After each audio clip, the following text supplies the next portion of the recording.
Hello? I'm so used to doing this. Okay.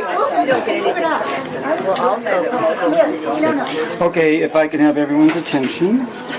I had my brakes done last week in Santa Monica. That's really important. And I thought, what a better place to write a little speech at a donut shop in Santa Monica. So I spent about an hour there writing this. So blame the donuts if you don't like it, okay? So I learned how to write a pretty good essay in college. I had one great teacher. And you always want a theme, right? A theme of a speech. So, besides Cathy, and so my theme is kind of women in my life because I'm surrounded mostly by women. I had a great dad and some good other male relatives, but it's the women in my life that really had a big influence on me. So, now I can start reading. I thought about a theme for my speech, and the best I could come up with is the women in my life. You should always... Can you hear me? Because I can hear you. Okay. You should always start with your mom. And boy, did we have a great mother, Pat. With so many difficulties she faced throughout her life, she was always there for us, always there. I could go on and on about her, but today is not her day. There's Jennifer, the other sister, as I like to call her. Again, a million stories. I mean, we got new ones this morning. We really do. But today is not her day. There's Savannah, my daughter, who followed in my footsteps with her love for basketball and her devotion to coaching young girls and helping them chase their dreams. But today is not her day. Jessica, who I'm so proud of, the way she has lived her life, her accomplishments teaching young kids, falling in love with a great guy. And if you haven't noticed by now, she's a mom. An amazing mother who will guide her little one throughout life. But today is not her day. Marina Pearl Moy, the newest female in my life. Friends who are grandparents have told me that being a grandfather is the greatest. And I go, yeah. And wow, I had no idea that creating a love for a brand new human being would be so easy. But sorry, Marina, today is not your day. And there's the wife. I guess I should mention her. Susan, without you, I am not me. So much love, so much kindness, so much support, so much aggravation. But honey, today is not your day. Today is Cathy's day. Always there for me, always fun, always adventurous, always passionate, always supportive, always loving, always late for lunch or dinner. Oh my God, I mean, you guys don't know. Everybody knows it. Always spoiling Jessica and Savannah. Always there to listen. Always there to talk and talk and talk. And always there to tell a story. And another story. And another story. And Cathy always went backwards in time when she would tell you a story. She would start out with a nice anecdote about something, but then she would have to go backwards and give you all the background information of all the characters she's talking about in the story. I'd tell her about the nice time we had in Hawaii. And when I finished, it would be, oh, I remember Maui, I went with so-and-so, you remember, I met them at One Voice or at work. And then she would describe her friends and how they met. 10 minutes later, we circle back to Hawaii. I'm looking at my watch, and finally I say, Cathy, you want something to drink? I go to the kitchen and take a deep breath. Cathy could talk, but 90% of the time I would enjoy her accounts of traveling to New York or Israel or Europe and beyond, and the kind way she spoke of her friends, her colleagues, and her relatives. There was so much to Cathy, bigger than life, a bag full of talent, intelligence, athletic ability, and interests in so many things. Speaking of interest, our mother once told us to be interested and not interesting. Don't talk so much about yourself, but ask a lot of questions. Have any of you had a conversation with Cathy in which most of the words that came out of your mouth was yes, no, uh-huh, while Cathy asked you a million questions. A little annoying, but she always wanted to know what was happening in your life. What Cathy and I had most in common was her love of sports. Cathy was a great athlete. Not a good one, a great one. And I know probably most of you know about that, but she was very modest about that, so I'm not going to be modest for her right now. She could play any sport and was always good at it. When I was young, she'd play catch with me as I fell in love with baseball. She would rebound my shots as I tried to become a better shooter in basketball. We'd play tennis or miniature golf or body surf together in Santa Monica. And then there's volleyball. She taught me how to serve, set, and spike the ball. All this while she was becoming one of the best volleyball players in the country. And I know some of you know this, but at the 1967 Nationals in Detroit, she was named Rookie of the Year in the entire country. She was invited to try out for the Olympic team. She didn't make it, but boy, she could just play. At UCLA, during her freshman year, she was the best basketball and volleyball player on both of those teams. But back then, before Title IX, she didn't get any recognition that she deserved. But she was amazing. Okay, however, it was another aspect of sports which drove me crazy. I think this is more, I'm going to relate to the guys in this, so bear me. Cathy and the other sister would constantly call me in the middle of a sporting event. Whether it was basketball, baseball, football, or golf. Cathy, Allan, why did the umpire call the batter out before the shortstop caught the pop up? I'd say, infield fly rule. Runners on first and second, or first, second, and third, and less than 2 out. Cathy, but why?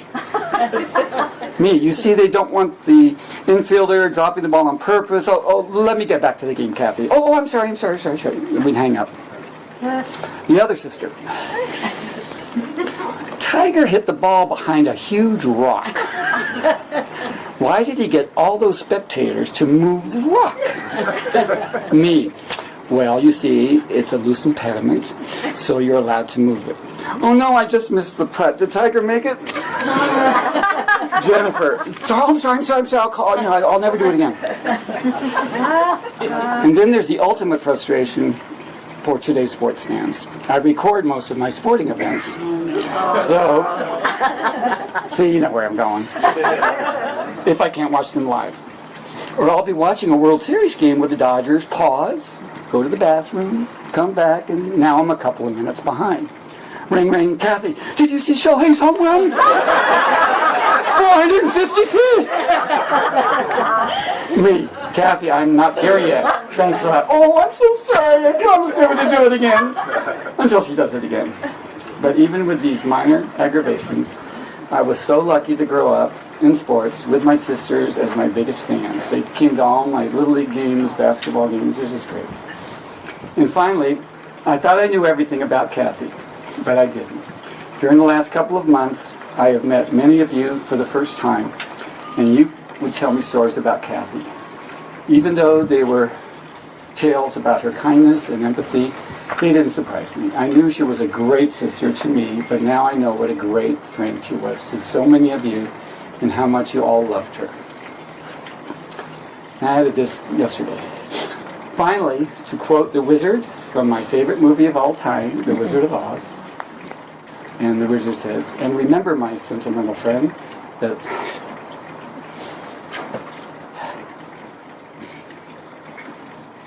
a heart is not judged by how much you love, but by how much you are loved by others. So, I thought I'd close with that.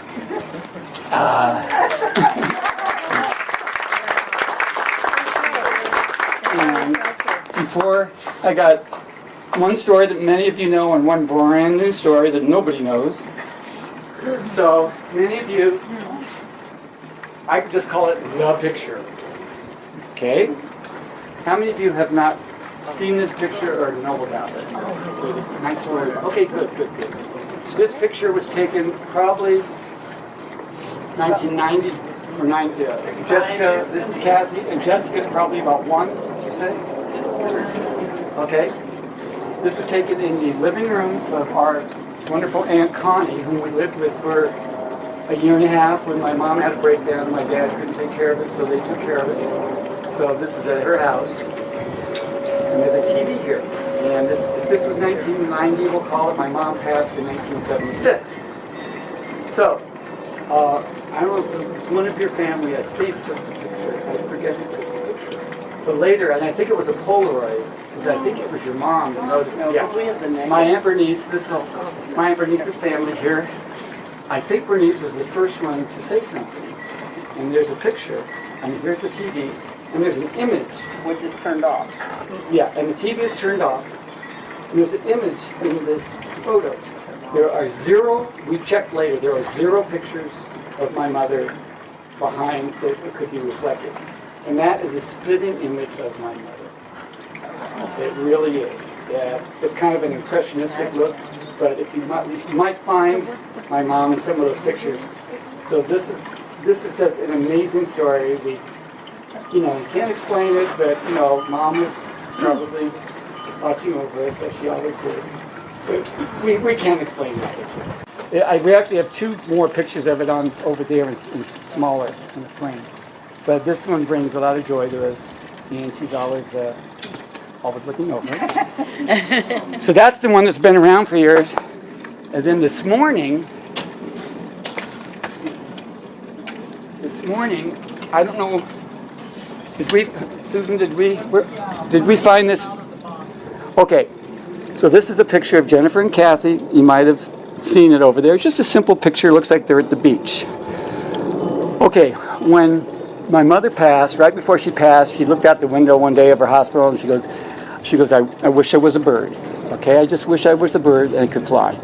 And then, either the day or the day after my mother passed, Cathy, I think she might have walked out to her car and found a feather on the ground. So, as all of you who know Cathy's very spiritual and can see symbols in everyday life. So, from that point on, every time she saw a feather, she would think of our mom. So, it caught on, and I do that too, okay? So, this picture was in a box this morning. We found it. And as we picked it out, Susan picked it out, she goes, look what's there. And I don't know how it got there, but there was a little feather, not a picture of a feather, but it was a real feather that was stuck in this frame. There you go. I should drop the mic and walk out. So that was great. And my wife came up with a great line. This was about 9:30 this morning. Jennifer said, Mom and Cathy are here. And Susan said, and she's early.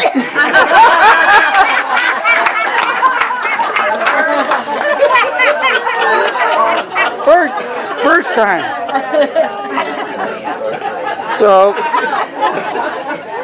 anyway, so that's my little speech. So we would love to have any of you who have any stories or want to say anything about Cathy. And we're on all over the world. We're being filmed, so now's your chance. So if anyone would like to come up and say a few words about her, you're welcome to. Okay? Anyone want to start? Don't be shy. Don't be shy. You know what? I'll do it. Okay, come on. Good job, guys.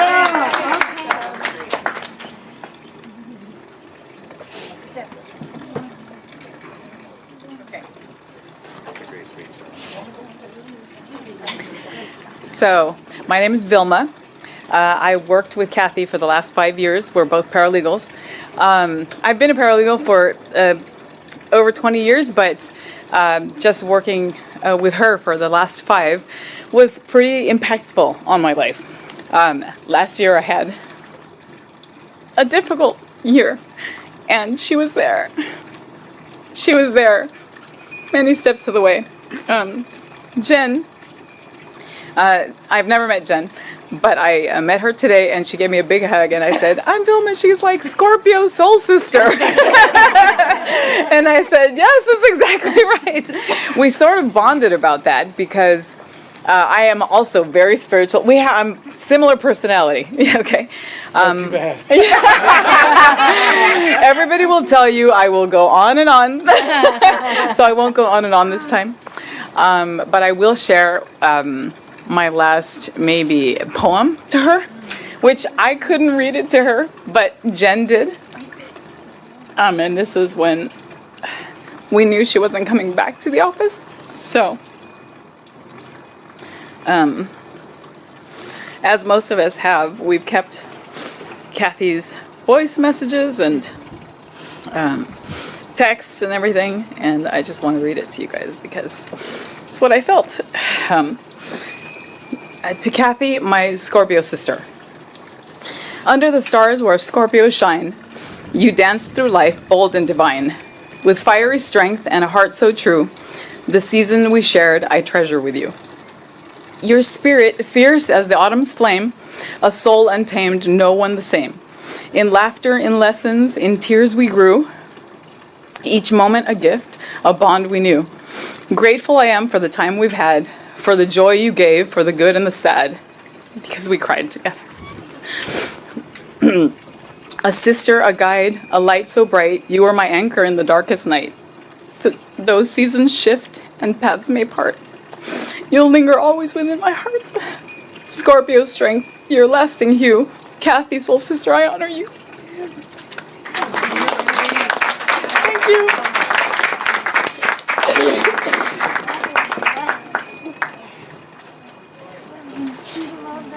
She cried. She had a tear. Anyone else would like to speak? Or are we going to have to go to the lottery where where we haul you up here? But I understand if you. All right, I'll say something. Okay, great. I knew you would. She gets $5. So my name is Tanya, and I've known Erskine for, Kath, how long did we figure it out? 41 years? I was 42 years when I first met her, and I was working at Island's Restaurant on Pico when it was open. Those of you who know Island's Restaurant. And we'd had one voice. So that's really where Erskine and I met. One voice was nothing at that point. We were just figuring it out, and Cathy was our legal counsel. But I think, as I think about her and how she's been in my life, she was just always this loving spirit to me. I was young, and she just always thought, she'd always made you feel like you walked on water when she'd see you. It didn't matter. It's like she was always so interested, and even in the most mundane things, and she would always make it feel so special. I was thinking about her, back in January, and also today when I was gone, I kept thinking, how important she made each of us feel. She just did. Her face would light up. I saw that picture. I thought, oh my God, I forgot how great hair she had too. By the way, that was just a side. She had great hair. And anyway, when in January, Cathy and Susan and I had the benefit in Osh, wherever Osh is, we were given the privilege to be able to go out and see her. And I was so hesitant to see her because I hadn't seen her sick, essentially, and in bed. I had this vision of her and this radiant sunshine, and I hadn't seen her, and I was really reluctant to do it, but I knew I really wanted to go. So we head over to, really not at a great time, because the fires had happened. It was near Altadena. I was going, where are we going? Anyway, we walked in, and I was really trying to prepare myself, and there she was, just this ray of sunshine. She didn't have the hair, but she had everything else about her. And, I was so sad, and yet after a couple minutes, you couldn't be sad. She was making us feel better. She was laughing. We each had a chance to lie in bed with her, which was amazing, and really just feel the joy and her calm and her peacefulness. And I guess I want to just impart that on you. We didn't even cry then. We were saying when we left, I don't know why I'm crying now, but you just knew she was going to be okay, and she was really concerned that we were going to be okay. And we actually tried to come up with what was our designation of a feather. Yeah. We didn't come up with one. So we wanted it to be small. We wanted each to be able to find it. But we weren't all able to come up with it. And she said, you know what? You will know. You will know when I come to visit. And we do know that. And I just have to say, she just, I was not even 21 when I first met her. And she's always lived in my heart. And I know that she lives in yours. And I just wanted to thank you. Just wanted to thank you. Hey, we're on a roll. Bring some more beer over. I'm Sue. And Cathy was there in the beginning of One Voice. We had no, let me clean this up, friggin' idea of what we were doing. But she was there. And she helped us get through becoming a 501, a nonprofit. We had no idea. But I have to add something to what Tanya said. Aside from a lifetime of Cathy, and Cathy Momi sitting there, and I were talking the other day about being in Maui, and she would take a special little plane in. She'd get off the plane, and there she was. Just Cathy. Tall, fabulous. And I tried playing tennis with her, and that was a joke. I mean, like, really? Or whatever. But I have to add something to that precious day when we went. Yes, we were all, like this. And Cathy managed to once again give us a gift. She always gave, that. It didn't matter if she had money or not. She bought you gifts. She tried to pay a bill with her when you're out to dinner or lunch. It was impossible. But she gave us such an important gift. We floated home. We knew that she was okay. I mean, really, really okay. She wasn't afraid. She was ready. And she gave us a gift. Not only about her, some of us are not way young anymore, even though we like to think we are, but that when that time came for us, maybe we could be just a little bit like Cathy. And of course, I had to tease her and say, so Kath, when you're there and it's my turn, and what if they don't get me in the right place or something? She said, I'll be there. I'll be there. Just reach for my hand.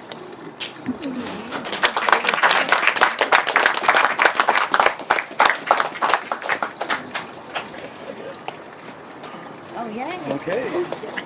Another man. Thank you, Big guy. I'll leave you hanging. Hi, I'm Randy, Cathy's cousin. Hope's her cousin.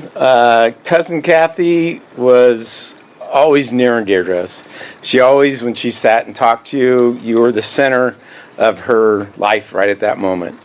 We had a lot of family get-togethers at Aunt Connie's. We got to see them twice a year, and we always looked so forward to seeing Cathy, and you too, Alan, and Sid, everybody else too. But Cathy was she would always take you off to the corner and always ask you the questions, and she genuinely cared about what was going on in your life. She treated my kids, Megan and Daniel, super special, and she even came through, right, Cousin Cathy, and treated my grandkids. She would bring them these special books, because we know she liked books, as you found out putting her stuff away. So on a light note, it was always enjoyable to go out to dinner with Cathy, because there's going to be a gift to gab, and you knew she was always going to send her food back. Always. Not once, not twice, 3 or 4 times. And as Alan, we were talking about this morning, Alan said, yes, we'd all be getting our desserts, and the waiter would say to her, your meal will be here in a minute. But anyways, it's nice to see her friends. I don't know a lot of you, but I know she'd talk to you guys dearly, and that's nice to put faces with names. But thank you all for coming. This is great.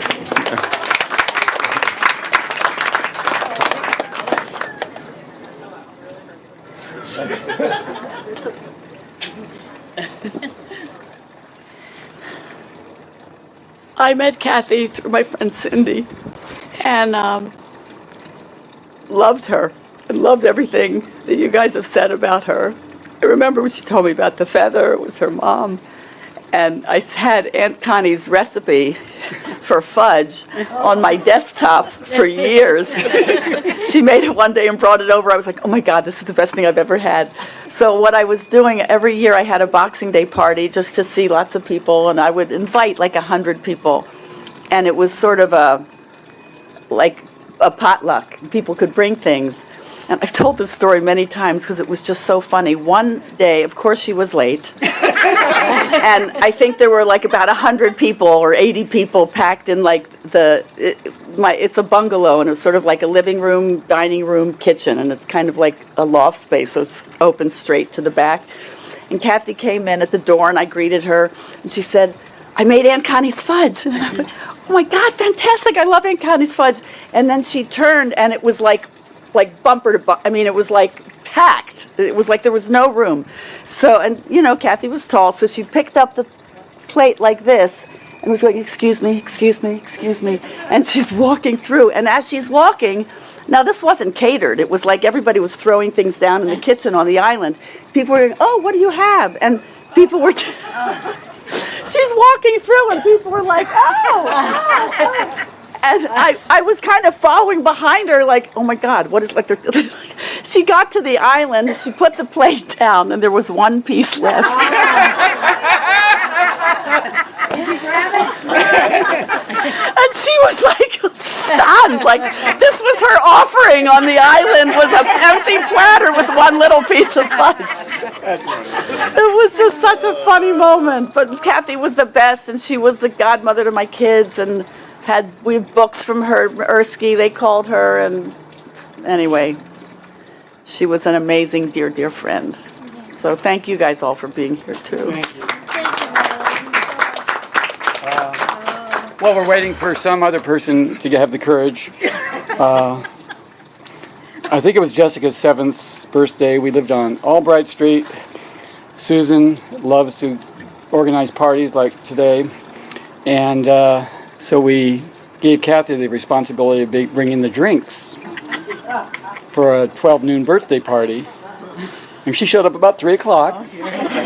And we were real happy about getting the drinks. And she apologized, but Cathy was always late. I mean, some of her excuses, a couple of times, we'd meet at the restaurant, and she'd be 20 minutes late.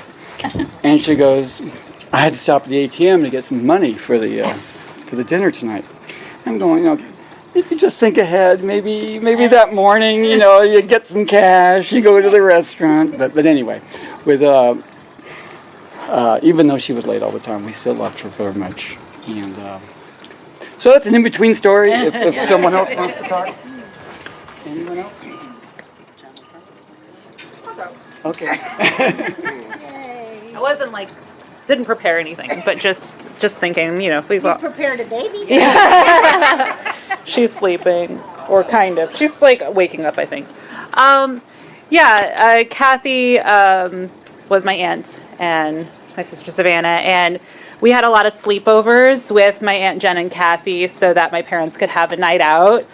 And for many years, Cathy lived just down the street on Jasmine. So literally go straight down Braddock, make a right on Jasmine, and she was right there. Had a lot of fun times. I remember we would make spaghetti, and she taught us that the way to know the spaghetti was done was to throw it against the wall, and if it stuck, that meant it was done, which my mom loved when we brought that back home. Logan, you want to get her maybe? She built us at the duplex that she lived at. There was a clubhouse that she built for us, and we did puppet. Waking up is hard.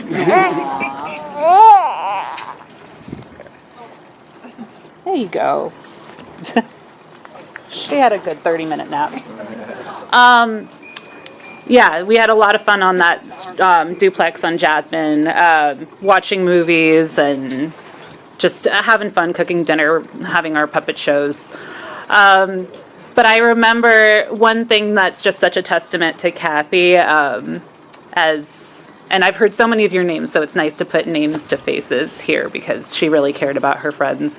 I was in high school, I think. My really good friend at the time, Dana, invited a bunch of us out to go see Rent at the Pantages. And there was a bunch of her friends that I didn't know there. But one of her friends must have heard my last name or something. And Dana kind of brings her friend over and says, "Hey, Jess, did your aunt used to live on Jasmine?" And I said, "Yeah." And her friend said, "Hi, I was her neighbor. I lived across the street from her. She had a brother." And she was like, "Cathy was just the best. She showed and introduced me Edward Scissorhands." And it's just crazy that at a totally random event, this friend of a friend knew my aunt and just had such great things to say about her. So, yeah, that's just a testament to how wonderful Cathy is, that she just left an impact on so many people. So thank you all for being here.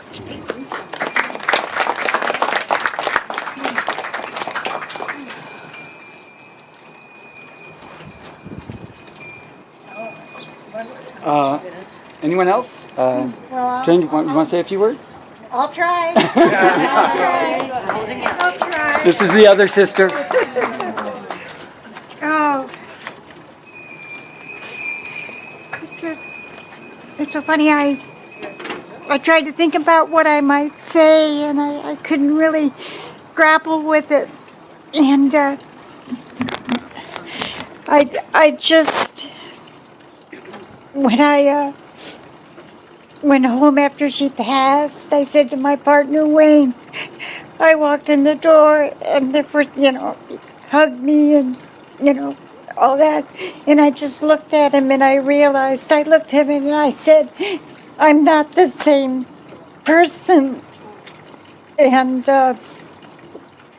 we lost our parents. You expect to lose your parents. And Cathy and I would always make plans what we were going to do when we were older. And, I'm sorry, I'm losing my train of thought. And the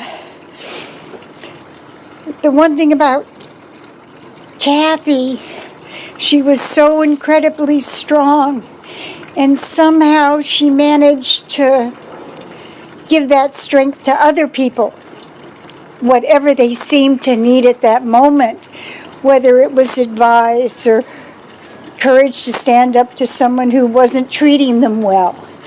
One of her favorite things that she always would say to me is, don't let anyone feel comfortable mistreating you. In other words, don't let anyone treat you badly.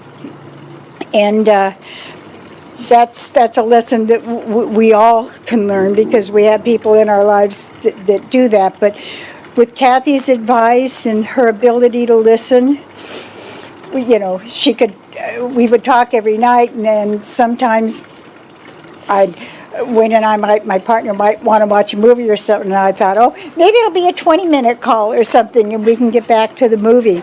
And inevitably, it would be an hour call, which was fine, and it would always end in rolling laughter.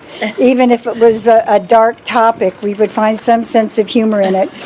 And as I say now, what I wouldn't give for a 90-minute call. And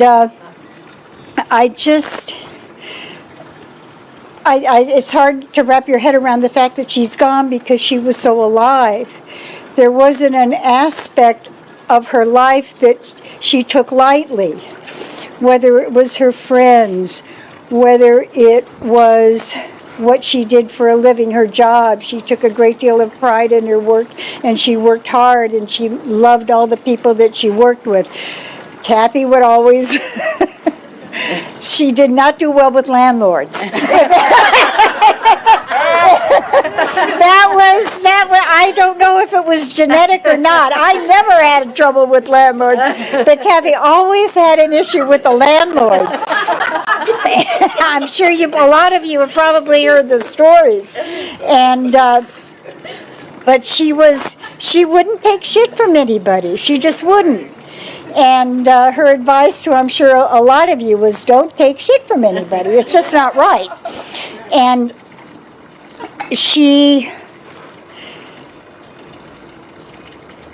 as strong as she was, she somehow always had an ability to also, I think, soften things.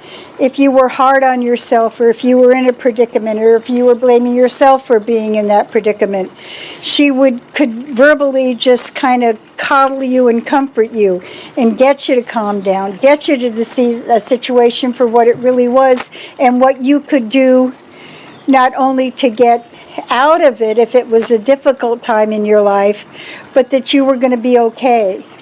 And I still can't believe that she's gone. And as I said to Wayne, I said, she's always going to be gone, and I'm always going to miss her. And she's always going to be with me, as Leslie added this afternoon. And she will always be with me. And I'm so happy to see all of you here, because it's such a testament to her love and her ability to give it and her ability to receive it. She was good at both those things. And as one of the attorneys she worked with said when we were getting some nice condolence messages, I always look forward to talking to Cathy, and Cathy loved to talk. So that I thought that summed that up very well. And just thank you all for being here. It's a beautiful day, and I know she's with us, and she'll always be with us, certainly in our hearts and our memories. And it's just been a beautiful day. And thank you all for coming.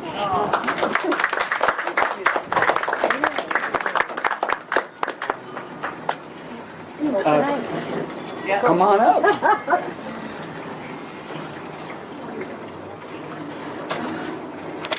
Hi, so my name is Cathy Momi. Erskine knew me as Moms, and I knew Cathy as Erskine.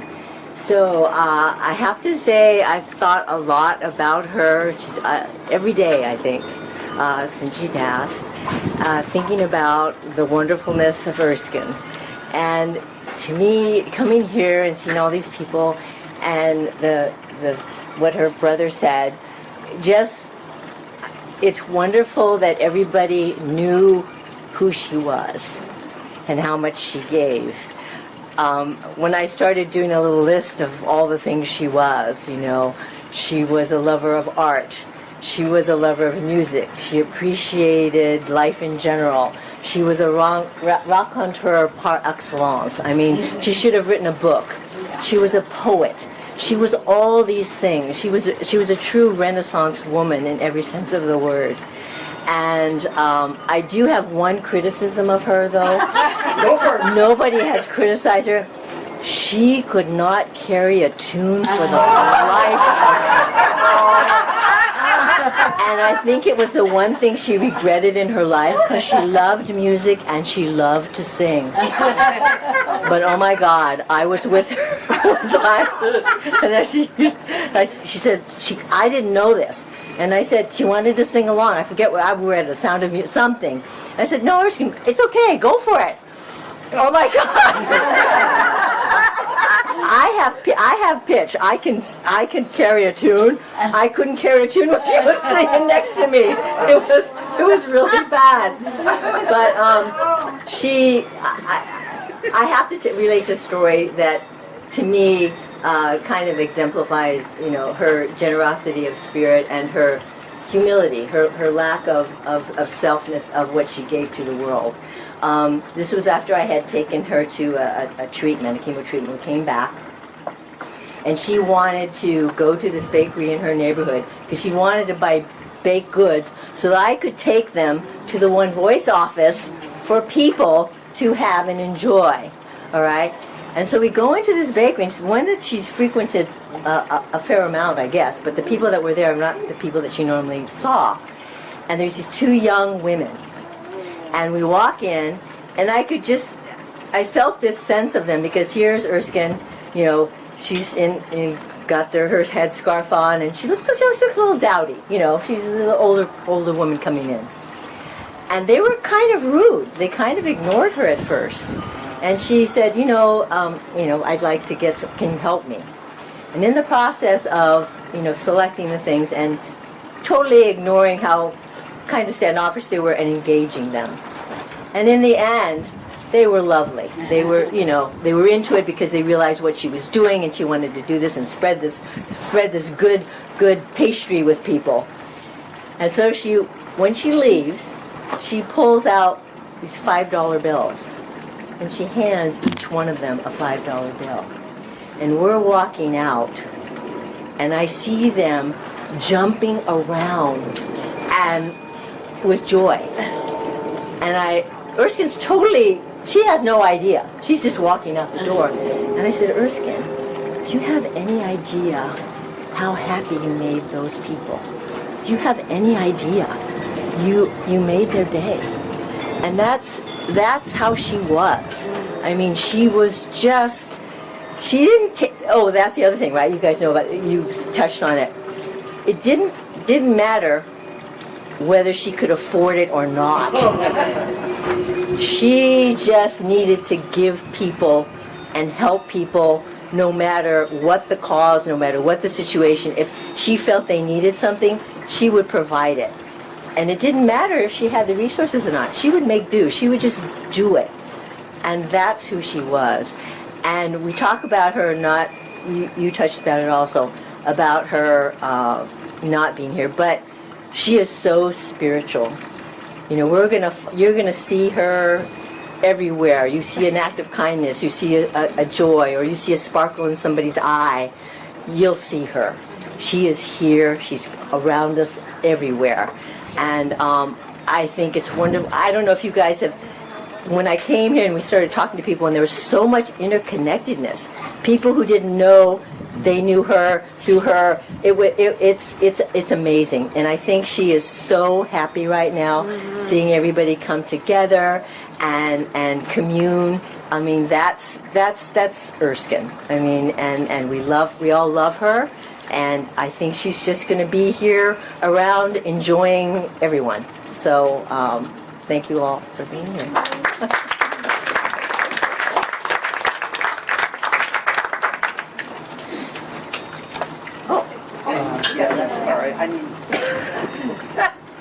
Okay. I'm going to try anyway. I'm Cindy, and my husband Jose knew Cathy. They worked together for many years, and so I got the privilege to know her through him. I just want to touch on, I know I'll regret if I don't, but I just want to touch on the beauty of Cathy and what she meant to my family. She was so good to us. She was so good to my girls. And she really left a mark.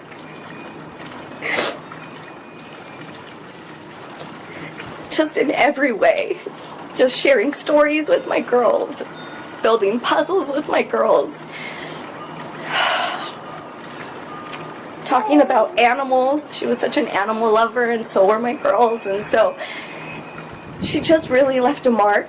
And just to touch on just everything that everybody said is just so spot on. So it's very beautiful to see that everybody did really know her true self, and her generosity, and how she just always stood up for herself and for others. And one thing that my husband Jose shares about her is that she was the one in the office who always said what everybody else wanted to say but didn't have the courage to say it. And she said it in such a beautiful, polite, politically correct way, right? So it's like, oh, I wanted to say that, but I wouldn't have said it that way, you know? So she just had a gift of just being that person who stood up for herself and stood up for others. And we really admired that of Cathy, but just like everyone said, she is really going to be all around us. Just being here, she's in this garden. She loved flowers. She was such a beautiful gardener, and she really is everywhere. And anytime I see a palindrome, I think of Cathy. You know, she loved palindromes, right? So just, it really speaks to her beauty. And I just, being here really and listening to your stories shows what a privilege it was to know Cathy. Thank you.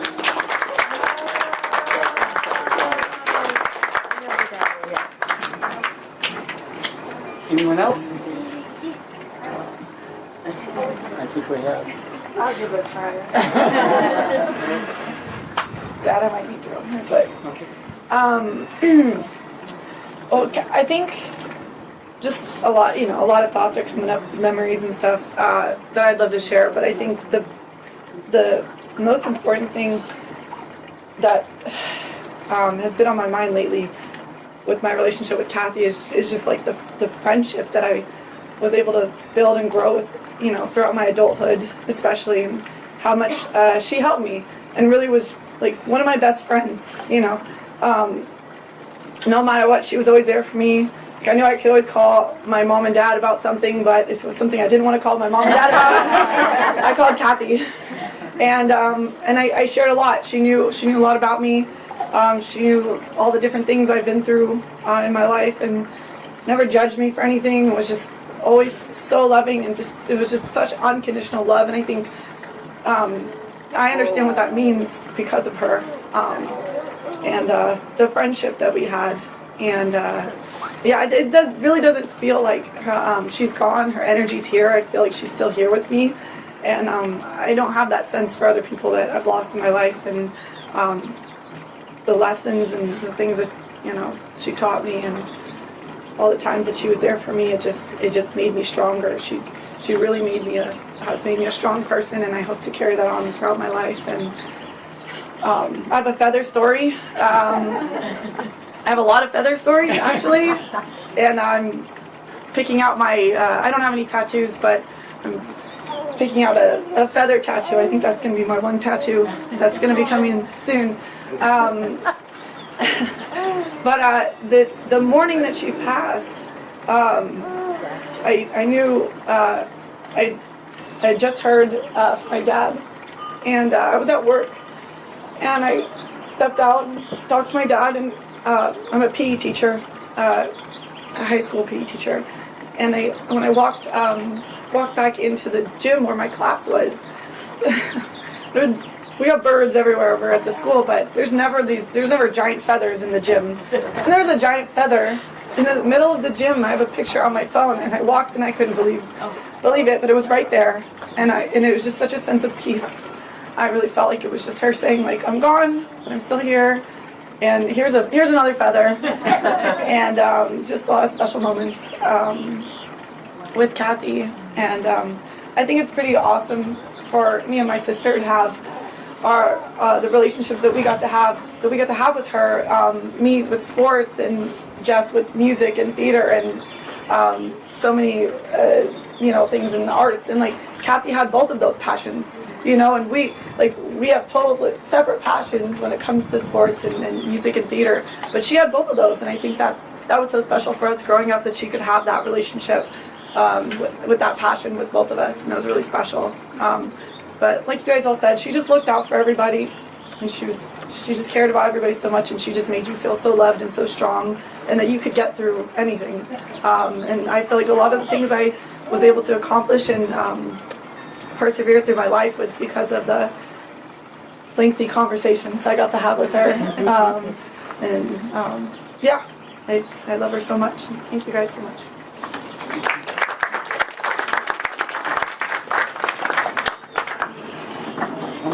Come on down. Hi, I'm Leslie, and I worked with Cathy the last 5 years. I would say I was her supervisor, but nobody supervised me. Not a thing. So you see, I figured it out. And she clearly put us together because my daughter's a tattoo artist, so whoever wants a tattoo, I got it. Okay. Yeah. So, there isn't a way to summarize Cathy. It's too big a personality, too loving a person to encapsulate it. But somebody said that she would engage them. Cathy could engage a rock. I mean, she really could. She could talk to anybody. And because she was truly interested, that she had the gift of listening, which is something I work on. I like to talk more than I like to listen, but I work on listening. And Cathy and I would talk a lot together, even the last weeks. She would call me, I would be driving somewhere, and we would just talk and talk and talk. She was one of the most transparent, honest, and caring people I ever met. If she didn't like something, you knew about it. But she didn't not like it in a way that was harmful or hurtful. She was always kind, and I value kindness above almost anything. After she passed, we were told we could, the other paralegals could go into the office and pick something out. Jen, you offered that. And so I went in just to box things up at the end and saw a Post-it note that she had left that clearly was, "I'm still here." And it was the only Post-it note in the office. And it was from a talk I'd given that said, "Don't believe everything you think." And I was like, that's what I want. That I've taken that home. Yes, it's my words back at me, but it's Cathy saying them to me. And so her generosity of spirit, as people have mentioned, but I will miss her. And I really do believe that in all the kindness and the caring that everyone has expressed today, that we are all carrying a piece of her, and we are all better people for having had a relationship with her, whether it was a 5-minute one or a 50-year relationship, that she made everybody she touched just a little bit better. Thank you.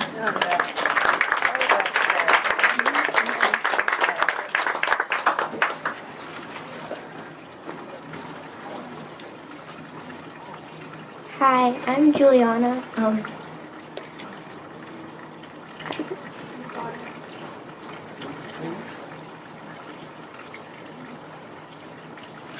gonna try. That's okay. You can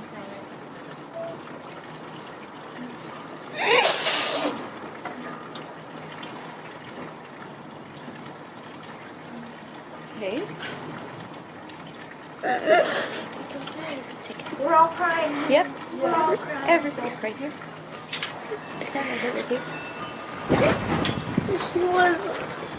She was one of the kindest person I've ever met. She would always listen and care for everybody. Like a lot of people have said, she always cared for everybody. And she was very smart. Very, very, very smart. Like one time we went to Islands and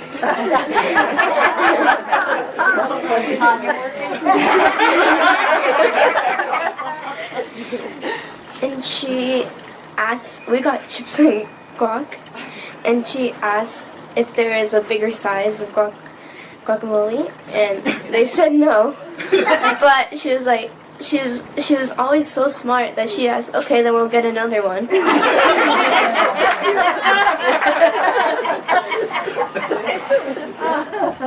And she just always cared for our family. She left a mark, huh?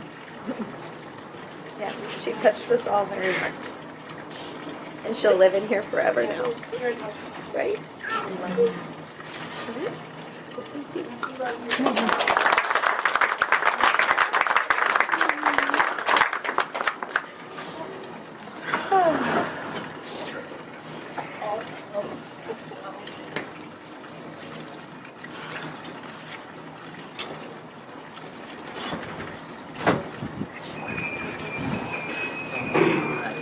I swear I'll walk through the darkest alley, but this is probably the toughest thing I do. Well, my wife kind of took my opening line as far as how I met Cathy, and we would get these emails at work, from corporate, and we'd be like, oh God, now what? And we all thought the same thing, and there goes Cathy, like, fuck you, I'm not doing this. You're wrong for asking us to do this. And I was like, shit, I wish I could do that. Like, I just never, not even now, like, I can't even do that now. And even after all the talks and the training I've had through Cathy, like, I still can't do that. And I hope one day I can do it. And that was the way I met Cathy. I was just amazed by her. Like, I was like, damn, like, we should all be like that. I thought to myself, like, if everybody was like her, maybe we wouldn't be in such a shithole we're in, I would think, all the time. And in a bigger picture, I mean, it's kind of true. Like, if we just kind of listen to Cathy a little bit more, we'd be in a better spot, you know. And Cathy was just an amazing. By the way, my name's Jose. Sorry, it was just, you know, my name's Jose. Cathy was like, I have sisters. I don't even talk to my sisters as much as I used to talk to Cathy. I mean, I would get advice from Cathy, and it wasn't, I mean, my wife came up here to speak. I mean, it's not like any other married man can talk to another woman and be like, babe, I'm talking to Cathy, I'll call you back, you know. So it was great to have that relationship with her, and she would come over and spend time in the kitchen, and I would sit outside and just watch them talk, and it was beautiful to me. Like, it was beautiful that my daughters looked up to her. She had these beautiful, sometimes inappropriate stories, but I was like, you know what? Who cares? You know, they're gonna hear about this shit one day, so might as well hear from Cathy. You know, and growing up, I was like the biggest jock athlete, and I have jock friends, but sometimes I couldn't call them because they were with their families, but I could call Cathy, and we could talk about the game, and she would say, well, Allan said this, but I think this, and what do you think? And you and Allan are confusing me. And it was just great to have somebody to talk to, and then, like, we all kind of lived through Jessica. It's like her path that she's taking, and we were just so proud of her. Like, we really were. We were just jealous of her in a way, and we were just like, she called me like, Jessica met Kobe, and I'm like, what? Yeah, she might coach with them. I'm like, damn. And it was just like who Cathy and I were. We were like best friends that met in another time, but we understood each other like to the fullest. Like, she was my big sister.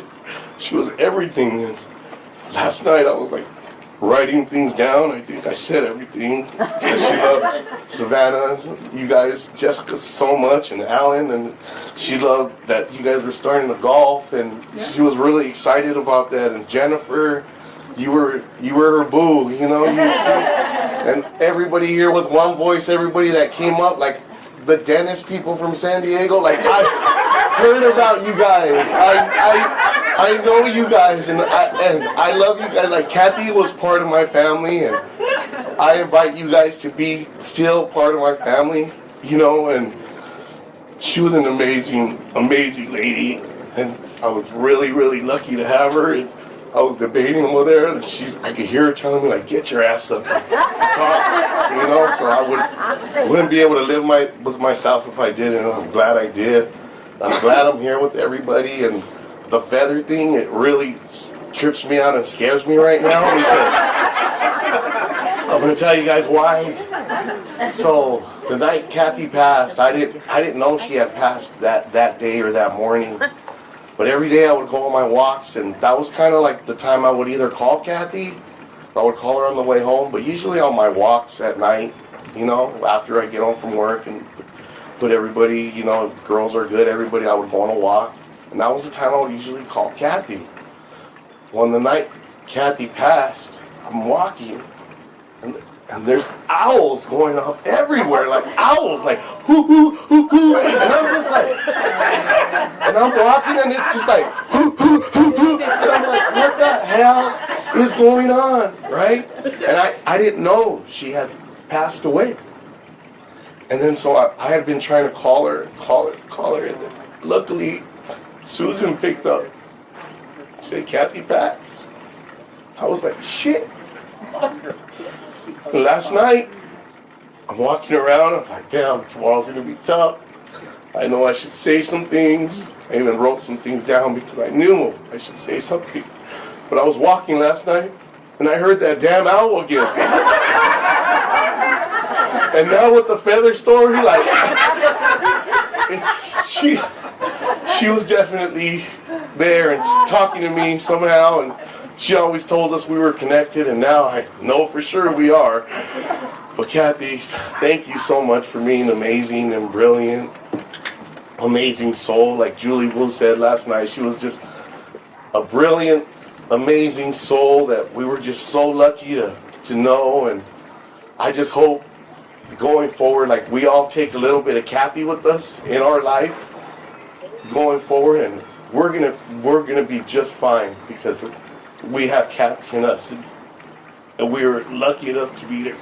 Like I said, I miss her, I love her, and I love all you guys too.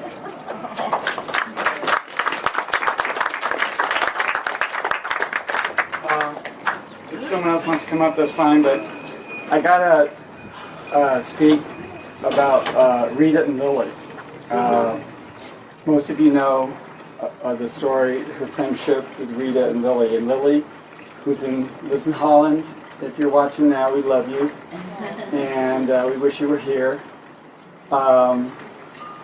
When I talked to Lily right before she passed, Lily would call several days, and she'd just be crying throughout the entire phone call. And we did FaceTime with Lily and Cathy probably a day or two before she passed, and Rita, in case you don't know, she met Rita back in the early 70s.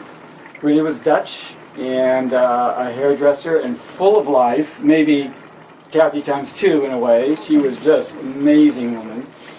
And her daughter Lily, and Rita's husband had passed suddenly, and Cathy became Lily's other mom, literally. Lily must have been 6 or 7, so we saw Lily grow up. Would babysit for her. And they lived in Topanga. They lived all over the place, but at one time, Rita had a nice house up in Topanga with a tiny apartment underneath. And that's where Cathy lived, so she would rent these little apartments. So Rita and Cathy had raised Lily together throughout Lily's youth. Cathy loved Topanga. She loved nature. One story, I remember I was in college. It was probably 1973. I'm a sophomore at Occidental College, and I have a new roommate named Paul, and he's from Chicago. I go, I'll take you to the beach, I'll show you Santa Monica. My sister lives up in Topanga. Let's go visit. So I take Paul up, go winding up through Topanga. And as we approach, this isn't in the backyard, this is in the front yard. They're both lying on a beach towel, sunning. So you can probably imagine. So they both turned around and said, "Hi!" And the suits weren't quite on. And I looked at Paul and I go, "It was my sister Cathy!" And Rita said hi too. And their relationship just forever, for so many years. Rita was a hairdresser. She would cut my hair if I asked her. And I have another story. This is a good one. Susan and I got married in 1979. It was we got married at the Self-Realization Center down on Sunset, PCH, beautiful place, and we really didn't have a place to have a reception. This was back when you didn't spend a lot of money on weddings. So anyway, Cathy said, "Well, we have our neighbors next door. I told them about your wedding, and they offered their house." So it was two sisters. Their last name was Guinness, and they were heirs to the Guinness beer family. So they were very well off, and they had this beautiful house right next to Rita's, and they offered their house for our reception. So we're going, okay, So naturally, the night before the wedding, I'm not supposed to be with the girl I was living with. So I spent the night at Cathy's apartment. I had my tux or suit ready. So I wake up in the morning, we're getting married at noon or whatever, so I decided to go next door to check out the house, see if it was ready to go. And I walk in and the place is filthy. You know, they hadn't done anything to get the house ready for a reception. So here I am, I'm dusting, I'm vacuuming, I'm sweeping, I'm emptying trash, and I'm looking at my watch. And later that day we had a nice reception in Topanga. But anyway, Cathy loved nature, and oh my God, all the hikes. And my love for golf came out. She went up to Bend in Oregon many years ago, and she knew my love for golf. And any of you know about golf, they have some incredible golf courses up there that are they're like Scottish courses, are beautiful. And she brought me back a beautiful book, a story of the golf courses, and all that. She's always thinking, like you said, she's always thinking about bringing a gift home. She bought me a book about Sandy Koufax that I still haven't read yet, but I'm sure it's a wonderful book. She's always bringing home stuff, always thinking of everybody else. Would anyone else like to speak? Okay. Oh boy, this will be good.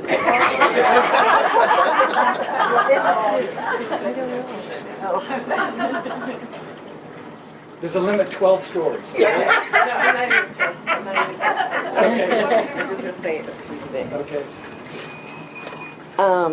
My name is Allison, and I've known Cathy for many years, since I was 21 years old, and I'm now 60. So we've known each other for a very, very long time. She was my mentor when I first became a paralegal at Loeb & Loeb. She's the one who taught me that I didn't need to put my time in on time, that it didn't matter if I was 10 or 15 minutes late for work as long as I showed up before noon. And for whatever reason, these habits have stuck with me. And thank God now I'm a supervisor, so it doesn't really matter. But Cathy, like many of you know and have already said, was a wonderful, wonderful human being. I know about pretty much everyone in this room because of Cathy, even if I haven't met you. Like today was my first day meeting Jose, but I know everything about you. Just know that. Same with Jessica and Savannah. I've known about you since you were infants. And today is my first time putting eyes on you. And you're as beautiful as she's always said you were. Cathy taught me so much in life, professionally, personally. She was always a good listening ear, like many of you have said, and did talk a lot. The stories. So when I left Ogletree Deacons, where the team at that end met Cathy, I worked there as well. And actually that's how Cathy came about going to that firm, because she was looking for a job. She had been contracting for a while, and she called me one day. She's like, Allie, I'm looking for a permanent job. What do you think about the place you work? And I said, I don't know. Those people can be a pain in the ass, but it is a good, solid law firm. And she interviewed there, and everybody fell in love with her immediately. And it was a unanimous decision that we hire her. And so then we worked there together for a little while, and then I left to pursue other things at a law firm in Westwood. And Westwood, Cathy and I lived in Monrovia together also. And so the trek from Monrovia to Westwood is a hell of a commute. Some days it could be 2 hours. But that was always the time that I could call Cathy in the morning going to work, because she was not getting up that early to go to work, and or coming home from work, because we had a 2-hour span of time that we could carry on a conversation. And it was always great. She always asked about every member of my family. She knew my sisters, my nieces and nephews, my children, my ex-husband, everybody very well. She spoke so highly of her One Voice family Sue Silbert, Momi. I mean, I've known you guys through her for so many years, and also volunteered with One Voice because of her. And I will continue to do so, and I encouraged her other colleagues to do the same. But I just wanted to say Cathy was a wonderful human being, and like many of you said already, she'll live in our hearts forever. And I'm beyond blessed to have known her in my life, and she will live in my heart forever. Thank you.